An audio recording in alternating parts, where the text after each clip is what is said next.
One of the things that I really value about being a follower of Jesus is that there are always things to learn. There are always things to discover. And I'm going to share something that I shared at the Good Friday service because it was something new that I learnt as I was preparing for this Easter. And I've been a follower of Jesus for 40 plus years now. When you say that out loud, that sounds like a long time, doesn't it? 40 plus years now as a follower of Jesus. And as I was doing some planning and prepping for this weekend, I came across something that I had never seen before. And so I've probably been to like close to 40 Easter services over the 40 years, either at camps or churches or leading or all sorts of different things. And yet there was this little detail that came out for me this Easter, which I just thought, oh, that's amazing that God is in the detail of so many things. And so what it refers to is kind of like God's plan of restoration and redemption has been woven in so many different ways and in subtle ways.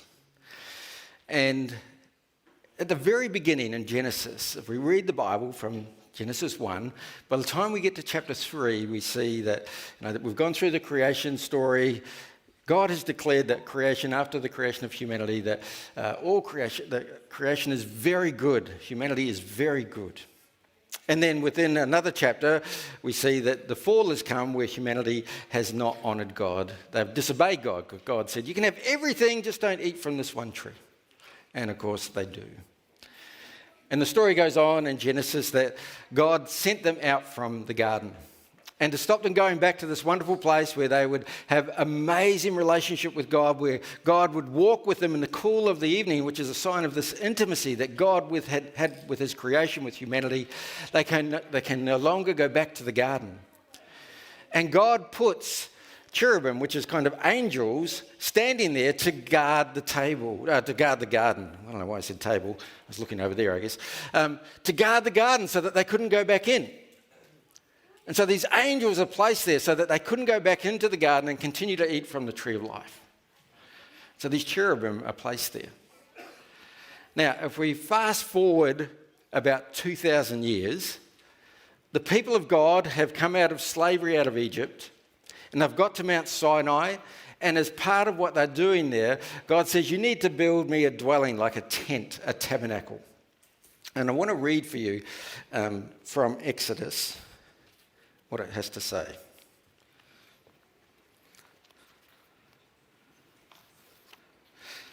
Now, before I read this, how many of you have ever followed a Bible reading plan, like read the Bible in a year thing? Anyone? Yep. How many of you cheat when you do that? Right? I do, right? What I mean by that is when I get to the bits where it's like all the details, like how long was this piece of wood that went into the ark, and how, I'm not going to build an ark. I don't need that kind of detail, so I skip it. Right?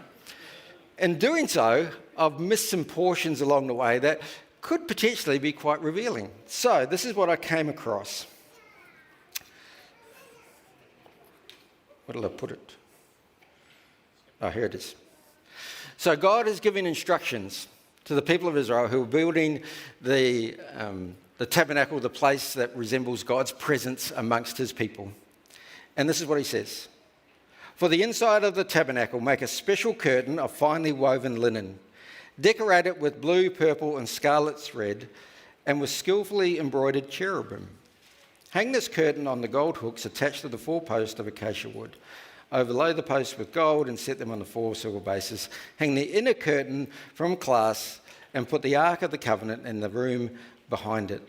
This curtain will separate the holy place from the most holy place. Now, did you notice what was embroidered on the curtain? Cherubim. There was something there that symbolized a separation from God and humanity. The cherubim were put outside the garden to stop humanity going back in. The cherubim are on the curtain that stops humanity going into that place. There was only one person who could go in once a year, and that was the high priest. When Jesus is crucified, 1,500 years after the first creation of the tabernacle, when Jesus is crucified, there are a number of things that happen. One of them is that the curtain in the temple is torn from top to bottom. It is a curtain that separates the most holy place from the holy place. It is the curtain that has the cherubim embroidered on it. God is communicating very clearly in that act his desire for intimacy with humanity once again, that he is opening a pathway through the very subtle images. Our God is a long planner. He's been thinking about this. He put things in place that sometimes in the small detail that we miss. But there was something significant about that curtain being torn apart. Now, I've always known that curtain was torn, and I always thought it was just allowing humanity access back to God again instead of the priest, but there was something more being communicated. It was the fact that God was saying, I want to enter back into this intimate relationship with my creation again, like it was back in the garden, before sin, before the fall, before the brokenness, where we were together. And I love that after 40 years of following Jesus, I discovered that. Because for me, this Easter, it's like, God is so intentional about wanting to be in relationship with his creation again, inviting us back in. And so this Easter, we're celebrating that he is risen. And I just want to touch on 3 things about the Easter story. The first one is that the people who discovered the tomb were shocked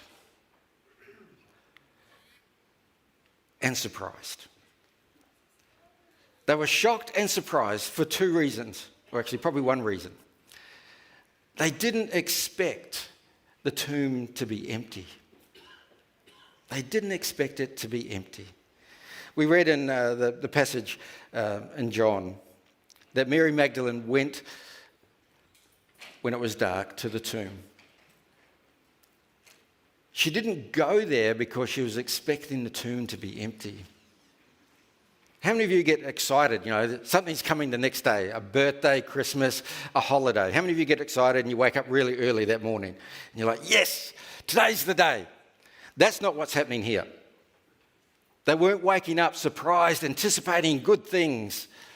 Mary went there because she was grieving. She wanted to show her devotion to the one who had been killed. And so she goes to the tomb. And she's shocked by what she sees. Surprised that the body isn't there. And if you remember from the reading earlier, she rushes off to tell Peter and John, they've taken the body and we don't know where it is. They weren't expecting that there would be no body there. So they were shocked. I want you to ask the people around you, when was the last time you were shocked or surprised about anything? Good or bad? When we lived in Australia, we'd often get shocked by the big spiders we'd find, right? That kind of stuff. So when was the last time that you were literally a bit shocked or taken back by something? Maybe it was a surprise party, maybe it was something else that took your breath away. Share that with the person next to you.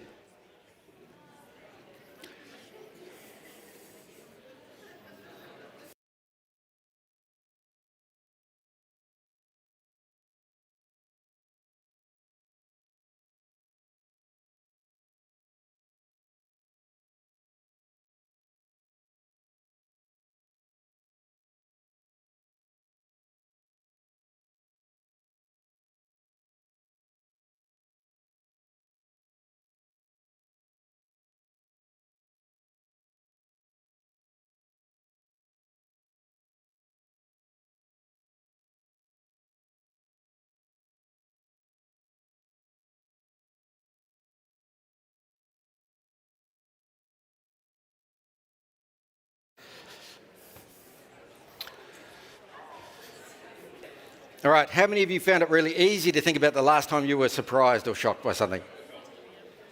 How many of you are still trying to work out when the last time you were shocked or surprised?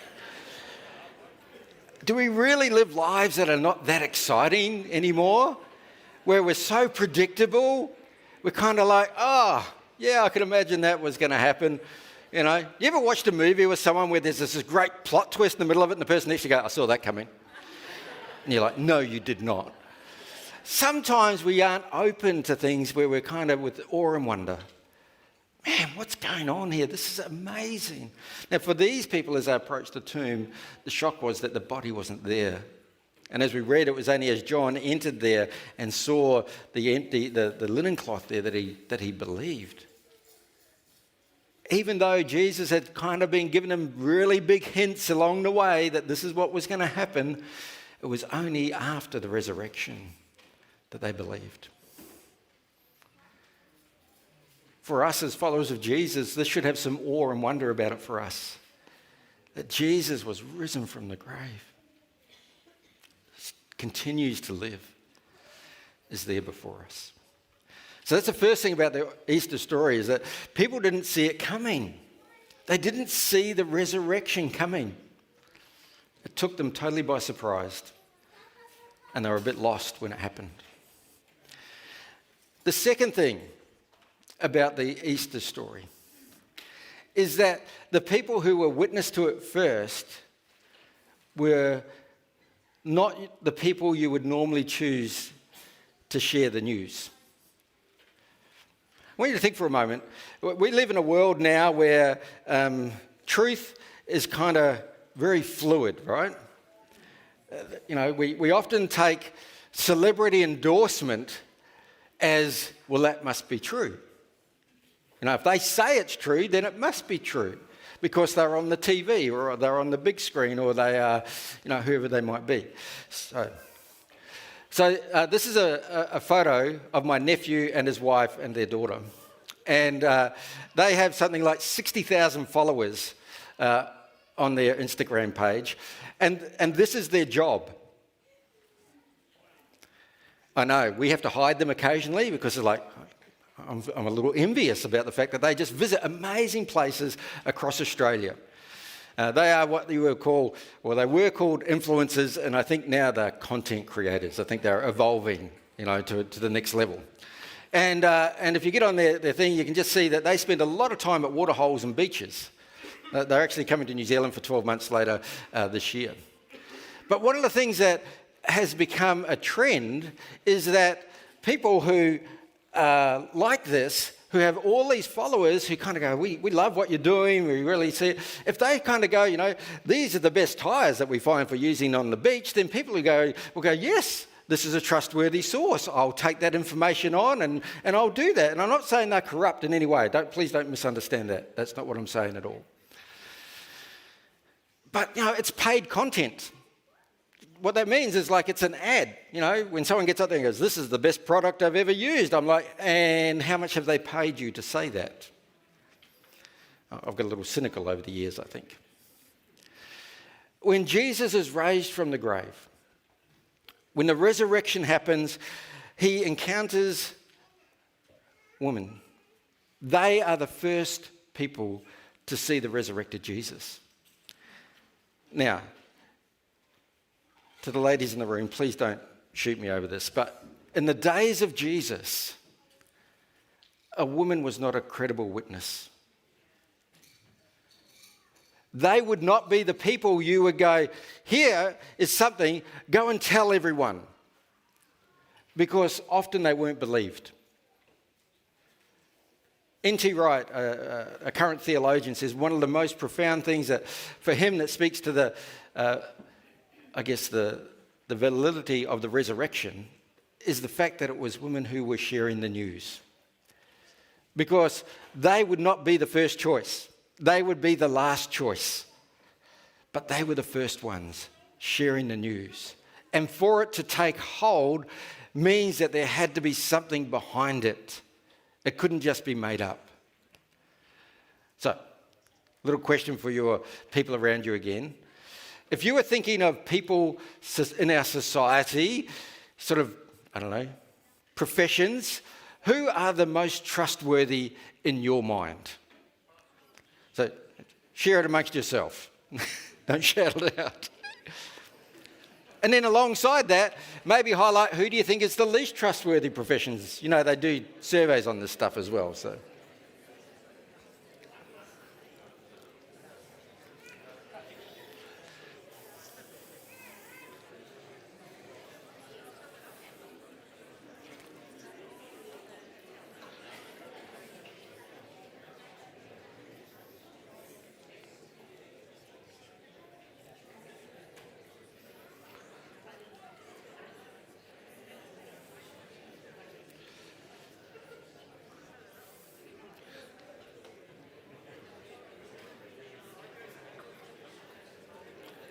All right, have you managed to narrow it down to a couple of professions?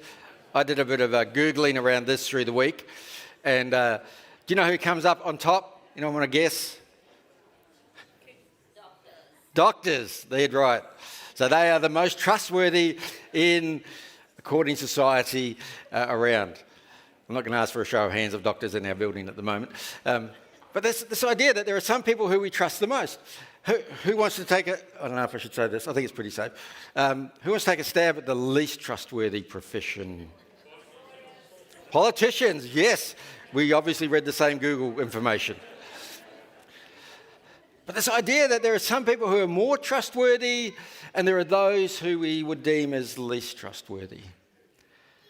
The people who were sharing the news of Jesus' resurrection in Jesus' day were the least trustworthy. If you had some exciting news that you wanted to share, you probably wouldn't go through the source of a politician because you want some credibility around it. And so one of the things that builds into the credibility of the resurrection was that the people who were spreading the news were the least likely. The least likely. The third thing, and this is again something which every Easter I revisit because I think it's just so profound. The reason that the stone is rolled away from the tomb isn't to let Jesus out. I think for many years I just assumed that's why the stone was rolled away was so that Jesus could get out. Think about that for a moment. He's just raised himself from the dead. Surely he can move a stone. But the reason the stone is moved away isn't so that Jesus could get out. It's so that people could see in. Come and see. That we could be witness to the things that God was doing. Because imagine if the stone was all sealed up there and people just said, oh, Jesus has been raised from the dead. And they're like, well, how do we know? Well, Jesus had the rock moved. And the disciples came and saw, and as they saw, they believed. They believed. And that's the point of the stone being rolled away. That we can be witness to the things that God is doing. That very first Easter, the stone is rolled so that we could see in. That we could capture the awe and wonder of the things of God. That God is not dead. Jesus has been raised. He is alive. He continues to live today. As followers of Jesus, that's the core message. That's the hope that we have. And of course, it's an invitation that is given there as the stone is rolled away, as they go, as the disciples go, and the invitation is come and see. Because God isn't afraid of our questions, isn't afraid of our curiosity, isn't afraid of the things that we bring to him and kind of go, I don't really understand. God continues to invite us to see what he is doing, that we might notice his work. He is always offering us an invitation. My wondering this Easter is, what is God inviting you into? What is God saying to you this Easter? Is he inviting you into the place of, now that you've seen that I am for you, that I am not in the grave, that I am in fact the God of the living? Is the invitation there to come and be a follower of Jesus and kind of go, okay, let's explore this. Let's see what it looks like. Take the journey with God and notice where God speaks life and truth and hope. Is the invitation perhaps to lay down religion of just going through the motions of doing the things over and over and over again, and maybe be drawn into a place of going, actually God calls us into a relationship. Just like I shared at the beginning, the idea of God wanting that intimacy with us again, where the curtain is torn, where we're able to enter into his presence. Religion can be a barrier to that when we just go through the motions, where we turn up on Sundays, we read the Bible, and we're just going through the motions rather than actually pausing and listening and being present to God. Religion will take you so far, but it will then be a barrier to actually experiencing the fullness of God. So this Easter is God saying to you, lay down your religion. Focus on the relationship. Walk closely with me. I love the passage. I can't remember exactly where it comes from. It's in Matthew around 13, where Jesus says to the disciples, Come follow me, my burden is light. Walk with me. That's the promise he has with us, that we wouldn't be burdened with religion, but that we can walk in freedom and the lightness of God. That he invites us into that. Or maybe the invitation this Easter is to just simply let go of your shame and walk in the life and the hope and the forgiveness of God. Shame keeps us in the shadows. Shame keeps us to the side where we think we aren't worthy anymore, where we think, that we're not good enough. If people really knew, they wouldn't really want to be around me. That's what shame speaks to us. That's what the enemy speaks to us. But God calls us out into the light. And he says, you are forgiven unconditionally. Walk with me. Know my forgiveness. Know the freedom of what it is to be called my child. Shame stops us from walking in the freedom of God. It binds us. I love the song we've sung the last couple of weeks, that there is freedom here. The reality is that we've all got stuff in our history, in our story, in our lives that we probably don't want anyone to know. The truth is God knows, and God has forgiven us for all of those things, and he calls us to come to him, acknowledge that, and then walk in the freedom of knowing that we are his children under his banner. But it's an invitation where God invites us into that. And this is a profound message of Easter, that God is a God of the living, that he offers hope beyond all other things. He loves us unconditionally. The grace of God is that we receive something that we could never earn for ourselves, and that is from God, forgiveness. And as we walk in that freedom, as we walk in that hope, we can walk as people who know who God is, that God knows us, and he loves us. And Easter, sometimes we get really focused that Easter's about us and our sin and our wrongdoing, and that's why Jesus had to die. But Easter is actually all about God. Easter is about God's unconditional love that he sent Jesus. Easter is about the fact that God took, the brokenness of the world, the sin of the world upon himself at the cross. Easter is about the resurrected Jesus. It's all about God. We are simply the benefactors of what God has done. And he invites us. He invites us in to participate, that we might come and see all that God has done and walk in the freedom that he offers us. We're going to pause, and we're just going to take a moment. I'm going to ask the team to come back up the front. And we're just going to take a moment, and I just want to invite you to sit with the Holy Spirit and just notice what the Holy Spirit might be saying to you. Is the Holy Spirit inviting you to take that step and go, okay, I'm going to pursue Jesus. I'm going to become a follower of Jesus, whatever that looks like, and see what that looks like. Is the invitation to kind of go, yeah, I've kind of fallen into a religious rut, but I want more than religion. I want a relationship with the living God. Or is God encouraging you to go, step out of the shadows and come into the light? Because there's so much more on offer.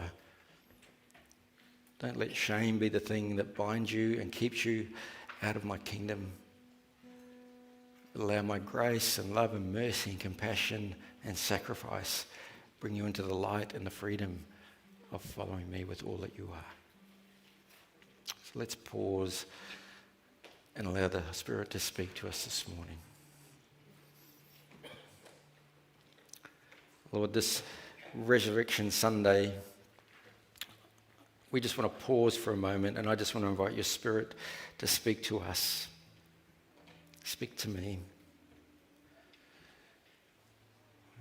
We have the image of the stone being rolled away and the invitation to come and see. Lord, reveal to us what you're inviting us to notice this morning. We invite you, Spirit of God, to move amongst us.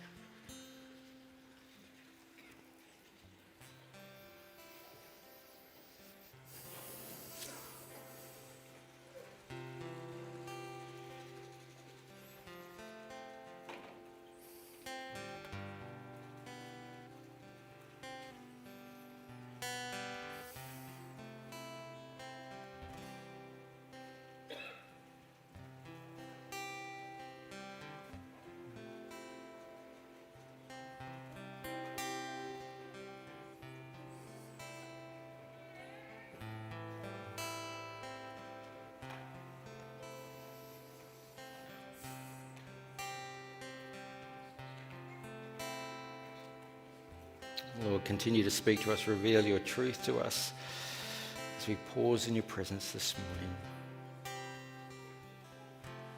and notice your work amongst us. Amen.